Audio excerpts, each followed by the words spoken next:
آغا صاحب ہمارا سوال یہ ہے کہ بھائی ٹی ایل پی پر پابندی کیوں لگائی گئی اور طریق لبیک اور حکومت پنجاب کا آئندہ کا کیا لائے عمل ہوگا، کیسے دیکھتے ہیں آپ؟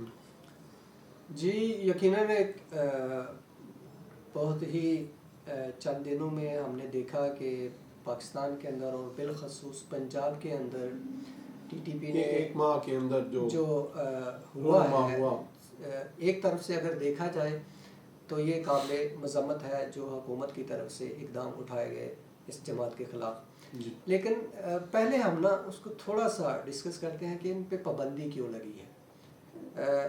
یقیناً تحریک لبیک کی جو تاریخ ہے پاکستان کے اندر، جب یہ جماعت بنی اور جو ان کی جو روش تھی یا جناب خاتم رضوی صاحب کا جو طرز زندگی تھا یا طرز خطابت تھا یا طرز تبلیغ تھا، ان پر بھی سوالیہ نشان ہے. تو اب ان کو جو پابندی لگی ہے یہ ان کی شدت پسندی کی وجہ سے لگی ہے. شدت پسندی، انتشار پھیلانے اکسانا عوام کو، اکسانا اور ان کی پاپولرٹی. ایک سوال اور بھی بنا، ان کے پاپولر ہونے کی وجہ کیا ہے؟ یہی وجہ نہیں نا. نہیں، یہ جو دین کا ایک عام کہہ لیں کہ ٹول ہے نا، اس کو جب آپ بطور استعمال کریں گے کہ ان کے پاس شعار بہت بلند ہے. وہ شعار کیا ہے؟ لبیک یا رسول اللہ. اب ظاہری بات ہے جب سادہ لوگ جو ہیں وہ آ کر رسول خدا سے محبت کرنا، صلی اللہ علیہ وسلم سے محبت ہمارے ایمان کا جز ہے، ایمان کا حصہ ہے، ٹھیک ہے، اس میں کوئی شک نہیں. لیکن آپ نے نعرہ عمدہ لگایا ہے، لیکن اس نعرے کے ساتھ شدت پسندی کو پروموٹ کیا، جوڑا گیا ہے.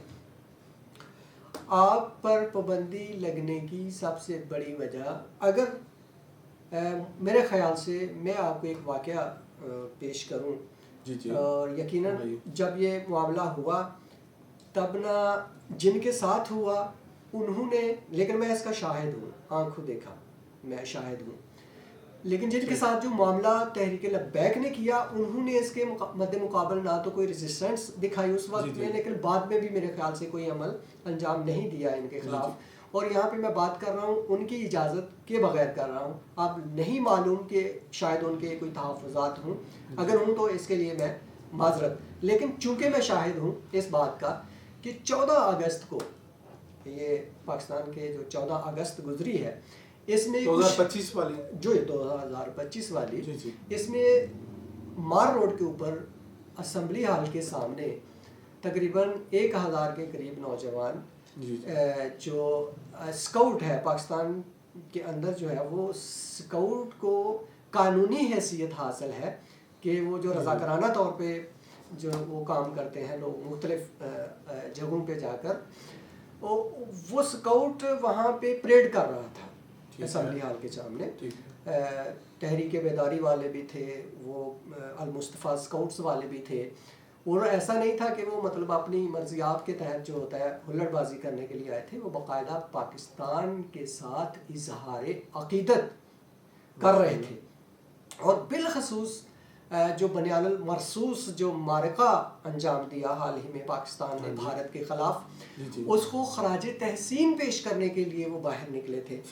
لیکن ہم نے اپنی آنکھوں سے دیکھا کہ تحریک لبیک کے جو لوگ تھے، دیکھتے ہی دیکھتے وہ جو نوجوان ایک ترتیب سے پریڈ کر رہے تھے یا قومی ترانے پڑھ رہے تھے یا سن رہے تھے، انہوں نے دھکم پیل کر کے ان جوانوں کو ایک سائڈ پہ لگا دیا.